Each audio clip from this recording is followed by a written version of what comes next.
el café. Me conecto a nueva vida y me lleno de alegría porque sé que todo va a estar bien. En mi casa, en el auto, de camino a donde sea, entre todo lo que hay que hacer.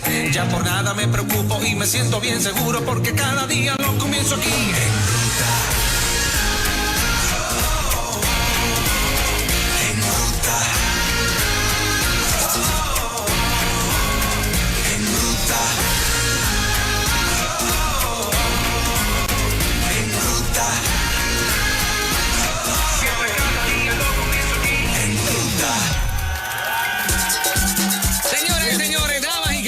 Son las 8 de la mañana y estamos listos aquí en Ruta Nueva Vida 97.7 para recibir a un amigo de la casa, Mario Rosario, que está con nosotros y en una edición muy especial de una sección diferente. Buenos días, Mario. Buenos días, saludos, bendiciones, una alegría, un gozo estar aquí en esta mañana y más alegre aún. Anoche yo, mientras me preparaba, yo decía, contra, si pudiera llamar a Magdiel. Eran como las 11 de la noche. Y yo no sabía que ahora tiene que estar durmiendo. Y cuando llego hoy, caigo en cuenta que su turno era antes del mío. Yo dije, Señor, que se quede un ratito. Así que vamos a pasarla bien en esta mañana. Aquí estamos. Entre la fe y la cultura se llama este segmento. ¿Y de qué se trata hoy Entre la fe y la cultura, Mario? Pues mira, hace un tiempo atrás, cerca de 10 años, el Señor me permitió formar mi grupo de Plena. Se llama Plena Vida. Este año cumplimos 10 años. Wow. Y estábamos trabajando un especial con intención de sacarlo estas Navidades. No lo pudimos hacer por la pandemia y demás. Pero en el proceso yo me había reunido con Magdiel y habíamos hecho una pequeña grabación de algunos datos interesantes relacionados a la cultura y relacionados a la fe. Por mucho tiempo, yo soy nacido y criado en el Evangelio y vengo de la época donde todo era pecado. Sí, o sea, la cultura era un asunto donde nadie se podía meter. Y a medida fui creciendo, empezó la música a llamarme la atención, monté mi estudio de grabación, empecé a conocer otras partes de la historia y me di cuenta de la importancia de la cultura. Y en ese proceso, pues, hicimos el grupo, hicimos unas producciones de bomba y plena, descubrí la belleza de nuestros ritmos autóctonos y fuimos al Instituto de Cultura, sometimos nuestra aplicación y nos dieron el certificado como grupo autóctono de Plena. Importante que toda nuestra música es una música básicamente cristocéntrica, pero sí tocamos aspectos culturales. Y a veces pensamos que la cultura se desliga totalmente de nuestra fe. Sin embargo, hay muchas cosas que pasan en nuestra cultura que son resultado de movimientos de grupos de fe estableciendo actividades. Por ejemplo, muchas de nuestras fiestas tienen su origen en la Iglesia Católica, tienen su origen en iglesias protestantes que establecen una celebración. Y haciendo mi asignación, me puse a buscar dónde es la primera mención en la Biblia de la palabra fiesta. Y en Éxodo capítulo 5, verso 1 dice, después entraron Moisés y Aarón a Faraón y le dijeron, Jehová, el Dios de Israel, dice así, deja ir a mi pueblo a celebrarme fiesta en el desierto. Quien primero menciona la palabra fiesta en la Biblia es Dios mismo. Y le está diciendo, ese pueblo que está esclavo, yo quiero que salga de esa esclavitud, que salga de esa frustración, de esa tristeza, y que se vaya al desierto a celebrarme fiesta. Y seguí buscando la palabra fiesta en el original es shagag, que dice moverse en círculo, marchar en procesión sagrada, observar un festival, estar alegre, celebrar, hacer fiestas solemnes, etc. Entonces, Dios es un Dios que le gusta la fiesta. Él estableció la fiesta no se la inventó el hombre, se la inventó Dios, con la intención de que nosotros pudiéramos recordar momentos importantes.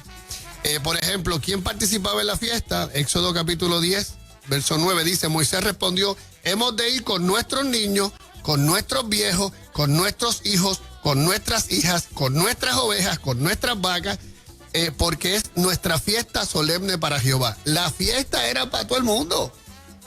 No era solamente para un grupo selectivo, la fiesta era para todo el mundo. Y en Éxodo capítulo 12, verso 17 dice, y guardaré la fiesta de los panes sin levadura, porque en este mismo día saqué vuestras huestes de la tierra de Egipto, Por tanto, guardaréis este mandamiento en vuestras generaciones por costumbre perpetua. Entonces, la fiesta era un pretexto o una excusa para recordar un momento histórico. Okay. Esta fiesta se celebra el momento donde Dios saca al pueblo de Israel de la esclavitud. Y la regla, el mandamiento era, todos los años a esta fecha, tú celebras la fiesta. Y lo interesante es que en el proceso de celebrar esa fiesta, se pasaba de generación en generación el motivo de la fiesta. Hoy en día nosotros celebramos muchas fiestas y no sabemos por qué celebramos la fiesta. Porque en el camino perdimos los motivos. A veces yo escucho nuestras fiestas aquí en Puerto Rico, por ejemplo, la fiesta de San Sebastián. Para mí fue interesante, y ahorita lo voy a tocar, no voy a entrar en el detalle ahora, pero la razón por la cual se creó la fiesta de la calle San Sebastián, que no tiene nada que ver, Fernán, nada que ver con lo que estamos viviendo hoy en día. Ajá. Absolutamente nada. La importancia de uno identificar una fecha y celebrarla, y en ese proceso transmitirle a nuestros hijos el porqué. Hace unos años yo estuve en una conferencia de unos abogados que trabajaban para la OEA y estaban hablando la importancia de afianzar nuestras costumbres, porque la ley no puede ir por encima de las costumbres. Uh-huh. Hay costumbres que nosotros tenemos que están amarradas a nuestra fe, que ellos no pueden tocar. Yo dije, pues es importante que tomemos tiempo en fortalecer nuestras fiestas. Tú nunca vas a poder quitar la celebración, por ejemplo, de la Navidad, que para nosotros es el nacimiento de Jesús. ¿Y qué está haciendo la gente que quieren eliminarla? Pues ellos cambian el sentido. Yo fui hace un tiempo atrás a Walmart, dije el nombre, pero pasó así. Y voy al área de Navidad y veo árboles de Navidad, veo venados, veo hombres de nieve, veo Santa Claus, pero noto que por ningún lado había nada relacionado al nacimiento de Jesús. Entonces ahora todo es holidays, pero que le quieren quitar el verdadero motivo de la celebración, que es Cristo. De la misma manera, por ejemplo, estamos frente a la semana que viene al Día de Acción de Gracias. ¿Alguien sabe el por qué se celebra el Día de Acción de Gracias? De hecho, muchas veces lo que hacemos es que lo brincamos, ¿verdad? Ponemos la Navidad, pero le quitamos el motivo de la fiesta. Y yo pienso que el deseo de Dios es que nosotros pudiéramos celebrar. En Lamentaciones, capítulo 5, menciona que ya no hay ancianos en la puerta y los jóvenes dejaron sus canciones y la danza se cambió en luto. Yo miro esta nueva temporada navideña y veo mucha gente como resentida porque no vamos a poder celebrar, no se van a poder hacer las cosas que siempre hacíamos. Y yo pienso que nos toca a nosotros levantar la bandera y decir, sí podemos celebrar, sí podemos levantar la bandera de la alegría, porque nuestro motivo es la razón de la fiesta, que es Cristo. Mario, en la línea que tú estás, me haces hacerte una pregunta, porque cuando se pierde el significado original de algo, alguien sabía y se quedó callado. O sea, para que haya una transformación cultural donde hay cosas que tienen un significado espiritual o positivo para el país y se cambió esa práctica y se le dio otro significado, hubo gente que sabía el significado original y decidieron callar. ¿Me estoy explicando? Sí, o sea, sí. Que las cosas no ocurren en un vacío. Nadie dijo nada. Nadie dijo nada. Yo he visto que, por ejemplo, muchas de nuestras fiestas, que salieron, muchas de ellas de la Iglesia Católica y algunas costumbres judeocristianas, la Iglesia las instituyó. Ajá. Se establecieron, pero en el camino entró el Estado, la Iglesia sacó las manos. Exacto. Y el Estado siguió con la batuta del momento, porque la fiesta produce alegría, la gente se acerca. Ahorita escuchaba lo que hablabas en esta mañana, y lo que habló el periodista español. Ajá. Donde lo que se persigue es todo lo opuesto a una fiesta, es aislar a la gente. Correcto. Cuando llega la fiesta, tú compartes con la gente, y el Estado lo que hizo fue aprovecharse de ese momento de la conglomeración de la gente y cambiar el sentido y utilizarlo para otras cosas. En Puerto Rico ahora lamentablemente usted mira la fiesta y todo es bebida, todo es negocio, pero el motivo de la celebración no se ve. Y cuando yo miro ese escenario, por ejemplo, me llama la atención lo de la acción de gracia. Estuve leyendo y encontré que la gente, los peregrinos salieron de Inglaterra, y aquí Magdiel yo sé que nos va a ayudar, huyendo porque la iglesia anglicana le estaba imponiendo cosas que ellos no querían hacer. Y ellos salen buscando un nuevo lugar donde poder adorar a Dios con libertad. Fíjate cómo se parece a lo que pasó en Egipto, ¿verdad? Un lugar donde podamos adorar a Dios con libertad. Y llegan a Estados Unidos y pasan un invierno difícil, estos peregrinos, y los indios les ayudan a sembrar. Ellos no conocían el maíz, les ayudan a sembrar, les enseñan a pescar, les enseñan a cazar. Y al final de esta temporada de la cosecha, ellos deciden hacer una fiesta para dar gracias. Y se reúnen y hacen esta fiesta. Y de ahí en adelante, pues, ha venido a ser, ¿verdad?, que es una de las fiestas más antiguas que tenemos. Aunque otra gente dicen que la primera fiesta de Acción de Gracias fue en la Florida, en San Agustín, por los colonos. Pero básicamente la razón era por dar gracias. Gracias a Dios y al prójimo, porque hubo un grupo que les enseñó algo que ellos no sabían. Y como bien lo estás mencionando. Así que Acción de Gracias aquí también se ha como que desviado el propósito. Yo pienso que sí. De hecho, algo que me llama la atención cuando me puse a leer es la razón por qué estos colonos salen de Inglaterra siendo perseguidos. Y yo miro el escenario de esa época y miro lo que nos está pasando ahora nosotros como iglesia, y es como que si se repitiera la historia. Porque cada vez quieren acuartar nuestra libertad de alabar a Dios, de adorar al Señor como nosotros queremos. Y quizás Matías nos pueda ayudar ahí. ¿Qué fue lo que pasó para que esos peregrinos salieran, esos ingleses salieran y fundaran esta colonia en Plymouth? Hubo una revolución religiosa en Inglaterra, porque la iglesia predominante muchos años anteriores era la iglesia católica, hasta que uno de sus reyes, Enrique, tiene que divorciarse. El Vaticano no le quiere anular el matrimonio para que no se vea en crisis. Entonces él empieza con el poder del Estado a formar la iglesia anglicana. La iglesia anglicana, después con la reforma protestante, empiezan nuevas vertientes, de donde salen los presbiterianos, los metodistas, con Juan Wesley y todo el mundo. Y empieza una lucha intensa. Entonces, un grupo de ingleses deciden reunirse para buscar nuevas tierras y darle rienda suelta a su libertad religiosa. Eso que plantea la historia. Y ahí llegan lo que se llaman los colonos, porque vienen a colonizar. Lo que pasa es que no se les hizo fácil, porque llegaron a un sitio desprovistos de muchos recursos para poder establecerse como ellos querían. Y entonces no es lo mismo tú llegar a un lugar donde hay un hotel esperándote, a tú llegar a un sitio inhóspito donde te vas a enfrentar a otras culturas que también ya están establecidas, para tú empezar a identificar regiones. Y usualmente la gente, cuando viaja de un sitio a otro para establecerse, busca las cercanías de los ríos. Esos ríos del norte de Estados Unidos son ríos que en el momento donde empieza a bajar el otoño, o sea, lo que hay es hielo cruel. O sea, aquí no tienen las casas ya que tenían en Inglaterra con calefacción.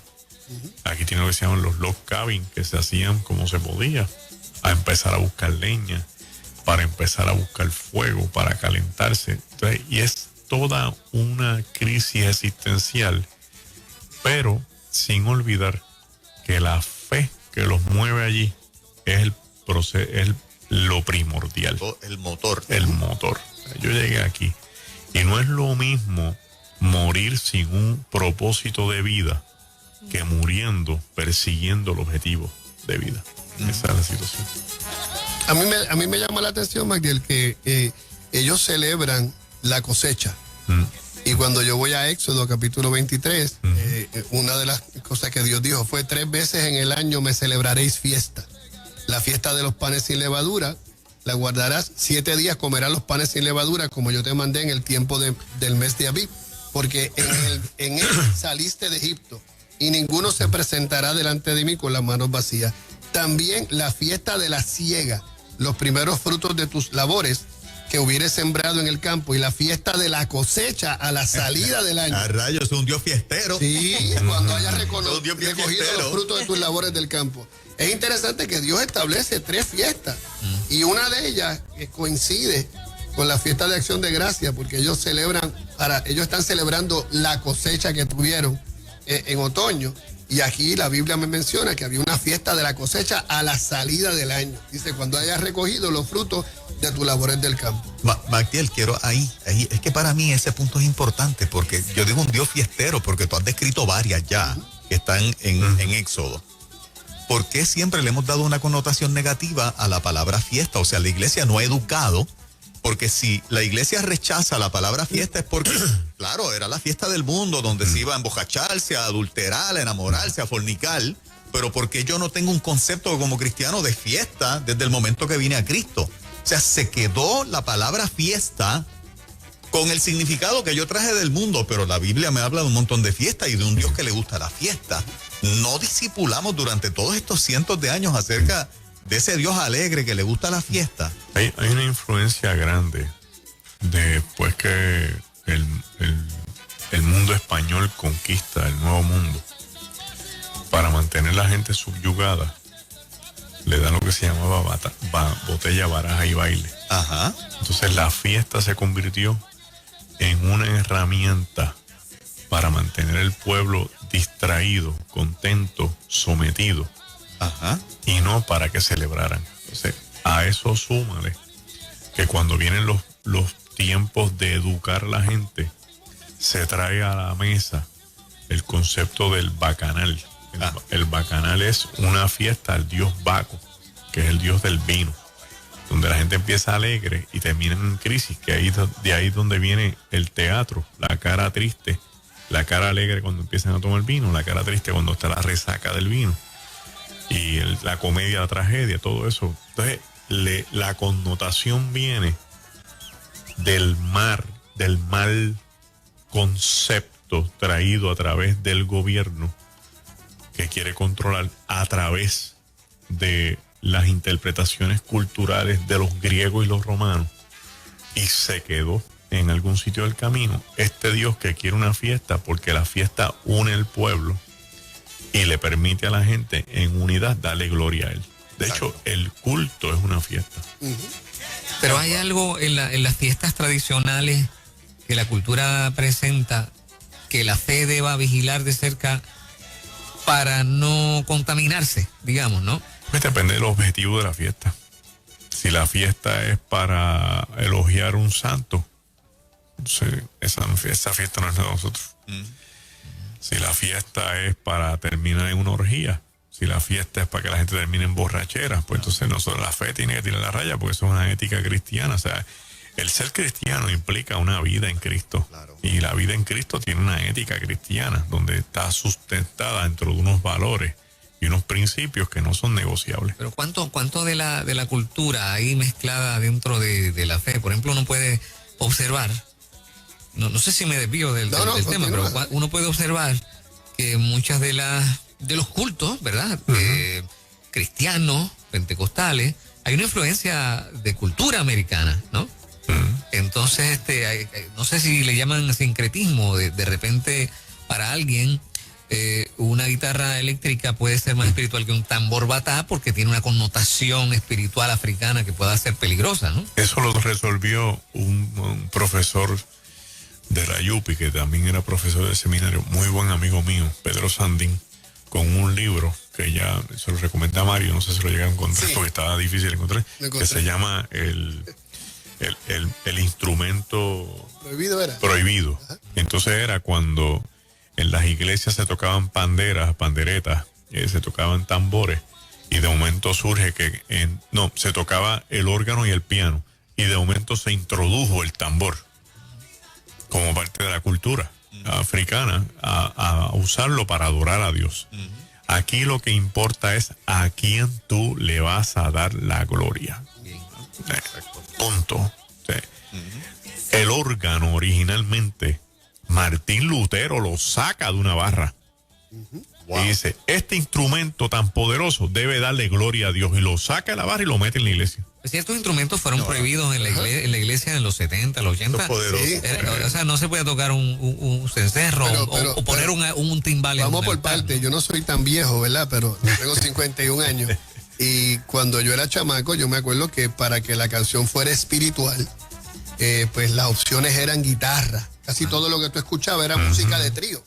Y yo me comí esa hasta que fui creciendo y me dijeron, Mario, lo que pasa es que en la iglesia había guitarra porque el primero que se convirtió era el tipo que tocaba guitarra en la barra, claro, que lo que hacía era tocar música de trío. Y él trae eso y es lo que le aporta. Eso es lo que hay, claro. Entonces, a medida el evangelio va esparciéndose, empiezan a llegar otra gente. Por ejemplo, llegó Richie Ray y un Bobby Cruz, y de pronto hay una conga en la iglesia. Claro. Por decir, ¿verdad? Por dar un ejemplo. Y así sucesivamente. Mi preocupación más bien está dirigida a que nosotros, porque hemos visto cosas negativas, hemos anulado en el 100% de algo que Dios instituyó para recordar un momento memorable, ¿verdad? Para que el pueblo se alegrara. De hecho, la Biblia dice, has cambiado mi lamento en baile. Pero esa palabra tú no la puedes decir en la iglesia, porque te buscas un chisme. Entonces, el baile lo instituyó Dios mismo. O sea, es una expresión de alegría, de contentamiento. David, cuando sentía la presencia del Señor, dice que brincaba y bailaba como los corderitos de la majada. Esa expresión de alegría la hemos suprimido porque ahora todo es malo. Entonces yo me pregunto si llegó el tiempo de que la iglesia empiece a hacer presencia. Yo en el plano personal, y espero no estar pecando con esto, lo hago con toda la buena intención y como una visión personal de insertarnos, porque siempre nos hemos escondido de todas las cosas que pensamos que son malas, y de momento el sistema toma posesión y estamos nosotros en una esquina. Acaba de pasar en Puerto Rico con la política es del diablo, la política es del diablo. No, la política no es del diablo. Se la entregamos al diablo. Pasa lo mismo con el arcoíris. Yo cuando era chiquito iba a una iglesia y el arcoíris por todos lados, y de pronto no hay arcoíris en las iglesias, lo entregamos. Entonces, hay una alegría que debe haber en la iglesia, hay un gozo, hay una fiesta que debe haber en la iglesia que no la estamos viendo, y la pregunta que yo hago es ¿por qué? Porque yo creo en la solemnidad de muchos momentos en la iglesia, pero también creo en la fiesta, en la alegría que produce el pandero. Dice, entonces la Virgen se alegrará en la danza. O sea, hay alegría, y ese entonces está hablando de un escenario primero negativo, y dice, cuando tú haces estas cosas, te vuelves a Jehová, entonces te vas a alegrar en la danza. Entonces, ¿cómo nosotros hemos perdido como iglesia, cómo hemos perdido la alegría, el gozo, la celebración? Y yo creo que debemos insertarnos. Según hicimos este cuatrenio con Proyecto Dignidad, que nos insertamos en la política, empezamos a devolver valores y principios, debemos hacerlo también en la música. No solamente aislarnos, hacer música en la iglesia, sino meternos en las comunidades, llevar la alegría, llevar el mensaje que transforma al hombre. Lo más lindo del mundo es escuchar una plena bien puesta, y lo mejor es que esa plena presente a Cristo. La plena se usaba para contar historias. Pues nosotros tenemos las mejores historias, las buenas nuevas las tenemos nosotros. Vamos a usar nuestra música, nuestra fiesta, para levantar el nombre de Cristo, y vamos a notar que muchas de nuestras fiestas que se celebran aquí en Puerto Rico y en Estados Unidos salen de la cultura judeocristiana. Hay cosas que yo no entiendo, que a lo mejor Martín nos puede ayudar. En la cultura judeocristiana se celebraba con cordero, ahora se celebra con lechón. Entonces, esa pregunta yo la tengo ahí. ¿Por qué? ¿Por qué con lechón y no con cordero? Vamos a una pausa de los pisadores y vengo con la segunda parte para que Magdiel te conteste esa. Dale. Venimos ya, nadie se En vaya. Puerto Rico hay cordero para que lo celebremos con cordero. Ay. Sí. Ay. Y buena que Venimos son las en breve. chuletas de cordero. Nadie se vaya. En Ruta Nueva Vida 97.7.